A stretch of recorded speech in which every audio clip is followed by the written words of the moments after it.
الشيطان الرجيم بسم الله الرحمن الرحيم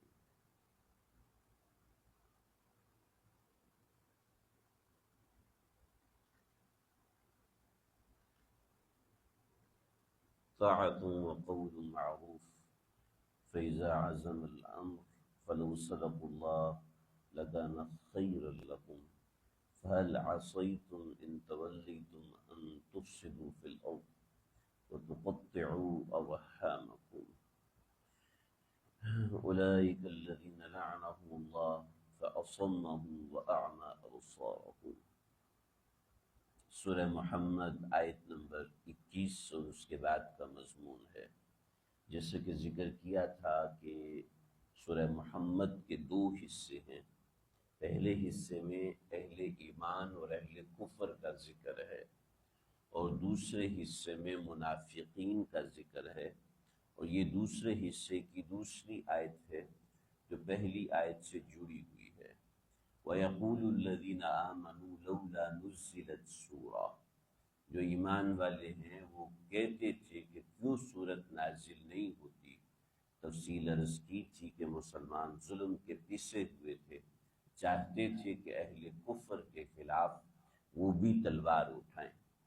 فَإِذَا أُنزِلَتْ سُورَةٌ مُحْكَمَةٌ وَذُكِرَ فِيهَا الْقِتَالُ، کہ جب آیت احکامات نازل ہو گئے تو اس کے اندر قتال کی آیات آئیں۔ رَأَيْتَ الَّذِينَ فِي قُلُوبِهِم مَّرَضٌ، وہ لوگ جن کے دلوں میں مرض ہے آپ نے دیکھا۔ يَنظُرُونَ إِلَيْكَ نَظَرَ الْمَغْشِيِّ عَلَيْهِ مِنَ الْمَوْتِ، ایسے آپ کو دیکھ رہے تھے جیسے ابھی ان پر موت آ جائے گی۔ تو اہل ایمان کے درمیان جو اہل نفاق ہوتے ہیں، تو اہل نفاق کی ایک علامت بتائی کہ جب احکامات باری تعالیٰ ان کے سامنے آتے ہیں تو وہ ایسے ہو جاتے ہیں جیسے بس ابھی مر جائیں گے، یہ احکام باری تعالیٰ ان کو مصیبت لگتے ہیں۔ تو اگلی آیت فَأَوْلَىٰ لَهُمْ، بہتر تھا ان کے لیے، طاعتن، کہ وہ فرما برداری کرتے۔ یاد رکھیے منافق بن کے رہنا بہت مشکل کام۔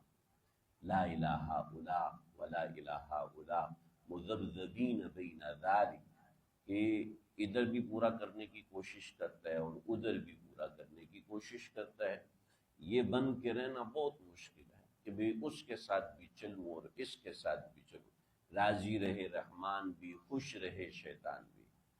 حج کیا کعبے کا، گنگا کا اشنان بھی، راضی رہے راضی رہے رحمان بھی، خوش رہے شیطان بھی، کہ بھئی اس کو بھی چلانا ہے اور اس کو بھی چلانا ہے۔ یہ بڑا مشکل کام ہے، دنیا بھی تباہ اور آخرت بھی تباہ۔ اللہ فرماتے ہیں طاعتن، انسان کسی کا فرما بردار ہو جائے۔ وہ ایک سجدہ جسے تو گرا سمجھتا ہے، 1000 سجدوں سے نجات دیتا ہے آدمی کو، انسان ایک طرف کا ہو جائے بس، کبھی ادھر کبھی ادھر، کبھی اس کے در کبھی اس کے در، یہ کوئی طریقہ نہیں ہے۔ تو طاعتن، فرما بردار بن جائے، کسی کا فرما بردار بن جائے گا، یعنی اپنی ایک راہ متعین کر لے گا، تو پھر اس کو کسی کے سہارے کی کوئی ضرورت نہیں۔ وقول معروف، اور سیدھی بات کرے، کبھی اس کو بھی راضی کرنے کی کوشش کر رہا ہے، کبھی ادھر ادھر کی تعویل کر رہا ہے، نہ، واضح رہے۔ قول معروف فَإِذَا عَزَمَ الْأَمْرُ، جب اللہ کا حکم مستحکم ہو جائے کہ بس یہی کرنا ہے، یعنی پتہ چل جائے کہ یہی اللہ کا حکم ہے اور یہی نافذ الامر ہے، تو فَلَوْ صَدَقُوا اللَّهَ لَكَانَ خَيْرًا لَهُمْ، اگر وہ اس کی تصدیق کر دیں، یعنی اس کے اوپر اچھے سے عمل کریں، تو لَكَانَ خَيْرًا لَهُمْ، یہ ان کے لیے بہتر ہے۔ بعض دفعہ انسان کو احکامات باری تعالیٰ کے اندر بڑی پریشانی نظر آ رہی ہوتی ہے کہ میرے ذمے تو واجب الادا اتنا مال ہے۔ میرے ایک جاننے والے دوست تھے، ان کے پاس کہیں سے پیسے آئے، تقریباً 2.5 سے 3 کروڑ روپیہ، تو مجھے کہنے لگے کوئی پراپرٹی والا بتاؤ، میں نے جلدی سے گھر لینے۔ میں نے کہا بھی اتنی جلدی آپ کو کاہے کی ہے؟ کہنے لگے اصل میں اتنے پیسے ہیں اور میرے اوپر رمضان میں زکوٰۃ فرض ہوتی ہے، اب یہ 2.5 سے 3 کروڑ ہیں اور تقریباً 10 لاکھ روپے زکوٰۃ بن رہی ہے میری، تو میں اتنی زکوٰۃ تو نہیں دے سکتا، تو میں چاہتا ہوں کہ جتنا جلدی ہو جائے میں پراپرٹی خرید لوں، وہ تو میں نے بیچنی نہیں ہے تو زکوٰۃ سے بچ جاؤں گا۔ انہوں نے کہا بھئی یار یہ تو آپ کو نہیں کہنا چاہیے، لیکن آپ کی مرضی ہے، آپ کا پیسہ ہے۔ کیونکہ بس لوگوں کو یہ ہوتا ہے کہ جناب وہ مدرسے والے ہیں، یہ تو کہیں گے زکوٰۃ دو جی تاکہ ان کا مدرسہ چلے، تاکہ ان کا مسجد چلے۔ مرضی ہے جی آپ کی۔ انہوں نے رمضان سے پہلے پہلے اپنی پراپرٹی خریدی۔ اب میرے جاننے والے ہیں، ان کے ساتھ معاملات ہوئے، 3 انہوں نے گھر خریدے، یہ 3-4 سال پہلے کی بات بتا رہا ہوں۔ 3 گھر خریدے انہوں نے، ایک گھر ڈیفالٹ ہو گیا جو 1 کروڑ سے اوپر کا گھر تھا، اب وہ ابھی تک بند پڑا ہے، نہ اس کا کوئی فائدہ نہ اس کا کچھ۔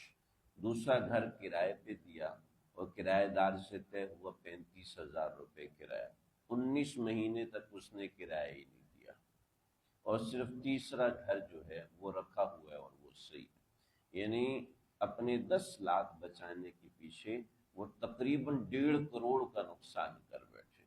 یہ اللہ کا حکم، اللہ جو زکوٰۃ نکلواتے ہیں وہ ہمارے مال کی حفاظت کے لیے نکلواتے۔ جب بھی لوہا بنتا ہے بھٹی کے اندر سامان بنتا ہے، اس میں سلیگ اوپر آ جاتا ہے، اس سلیگ کو نکال لیا جاتا ہے۔ ربڑ کی چیزیں بنتی ہیں، بالز بنتی ہیں، چیزیں بنتی ہیں، اس میں سلیگ ہوتا ہے، وہ سلیگ اوپر آ جاتا ہے، اس سلیگ کو نکال لیا جاتا ہے۔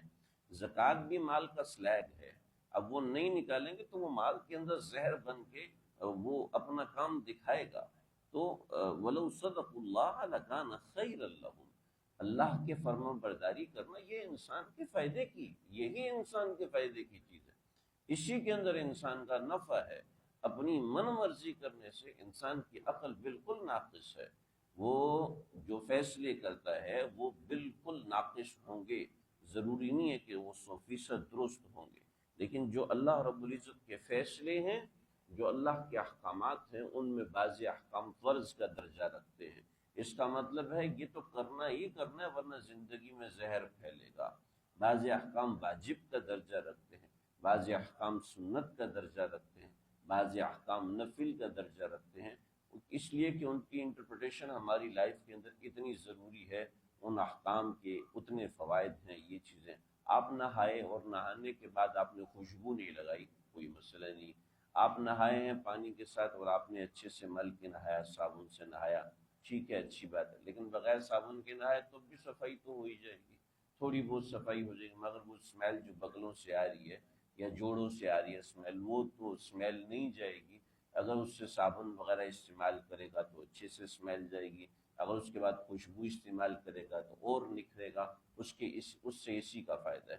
تو ایک چیز فرض ہے جو کہ ایک لازم ہے، اور بقیہ چیزیں انسان کے ساتھ اللہ نے جوڑی ہیں۔ تو فَلَوْ صَدَقُوا اللَّهَ لَكَانَ خَيْرًا لَّهُمْ، انسان کے اللہ کے جو احکامات ہیں وہ 100% انسان کے نفع اور فائدے کے لیے ہیں۔ لہٰذا اگر ہم نماز پڑھتے ہیں تو اس پہ شکر ادا کریں کہ اللہ آپ نے مجھے توفیق دی، اس کا مجھے ہی فائدہ ہے، اللہ نے پیسے دینے کی توفیق دی، والدین کی خدمت کرنے کی توفیق دی، شکر الحمدللہ، اللہ جی آپ نے مجھے خدمت کی توفیق دی، یہ آپ کا کرم ہے، یہ میرا فائدہ تھا اس کے اندر۔ ماں باپ کے سامنے زبان بند کر کے چپ کر لی، ماں باپ نے ڈانٹ ڈپٹ کر دیا، شکر ادا کریں کہ اللہ نے توفیق دی ہے اپنا حکم ماننے کی، تو لکان خیر لہم، یہ ان کے لیے بہت بہتر ہے۔ عسیٰ ان تکرہوا شیئا فہو خیر لکم، بعض دفعہ ایسا ہوتا ہے کہ تمہیں ایک چیز ناپسند ہوتی ہے مگر وہ تمہارے لیے بہت بہتر ہوتی ہے، وعسیٰ ان تحبوا شیئا فہو خیر لکم، اور بہت سی چیزیں ایسی تمہیں بڑی پسند ہوتی ہیں مگر وہ تمہارے لیے بڑی بری ہوتی ہیں، بڑی تکلیف دہ ہوتی ہیں۔ تو یہ اسی کی عکاسی، آگے بھی منافقین کا ذکر ہے انشاءاللہ، اللہ سمجھنے کی